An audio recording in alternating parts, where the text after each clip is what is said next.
एक बादशाह ने अपने बहनोई की सिफारिश पर एक शख्स को महकमा मौसमियात का वजीर मुकर्रर कर दिया। एक रोज बादशाह शिकार पर जाने लगा तो रवानगी से कबल अपने वजीर मौसमियात से मौसम का हाल दरियाफ्त किया।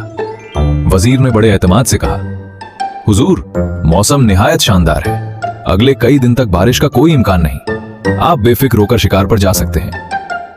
बादशाह मुतमईन हुआ और अपने लौ लश्कर के साथ जंगल की तरफ रवाना हो गया। रास्ते में एक कम्हार मिला जिसने अदब से सलाम किया और कहा, हुजूर, आपका इकबाल बुलंद हो, लेकिन इस मौसम में आप कहां जा रहे हैं? बादशाह ने फख्र से जवाब दिया, शिकार पर जा रहा हूं। कम्हार ने आजिज़ी से अर्ज किया, हुजूर, मौसम जल्द खराब हो जाएगा, बारिश के इम्कानात बहुत ज्यादा हैं। यह सुनकर बादशाह का पारा चढ़ गया। वो बोला, ओ बर्तन बनाने वाले, तू क्या जाने मौसम का हाल? मेरे वजीर ने कहा है कि मौसम निहायत खुशगवार है और तू कहता है कि बारिश होगी। फिर उसने एक सिपाही को हुक्म दिया कि कम्हार को 2 जूते रसीद किए जाएं।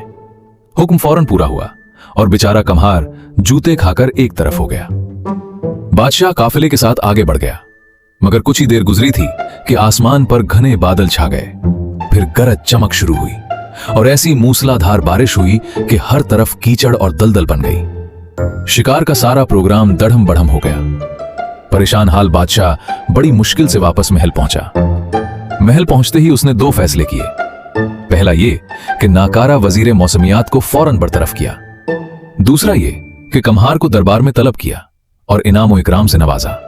साथ ही उससे कहा, हम तुम्हें वजीर मौसमियात बनाना चाहते हैं। कम्हार घबरा गया और हाथ जोड़कर अर्ज किया, हुजूर, मैं एक जाहिल और अनपढ़ आदमी हूं।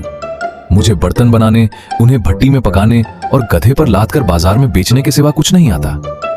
मौसम के बारे में मुझे कुछ इल्म नहीं, अलबत्ता एक तजुर्बा जरूर है। जब मेरा गधा अपने कान ढीले करके नीचे लटकाता है तो उसके बाद लाजमन बारिश होती है। आज तक मेरा गधा कभी गलत साबित नहीं हुआ। यह सुनकर बादशाह ने कहकहा लगाया और ऐलान किया, आज से हमारे दरबार का वजीर मौसमियात कम्हार नहीं बल्कि उसका गधा होगा।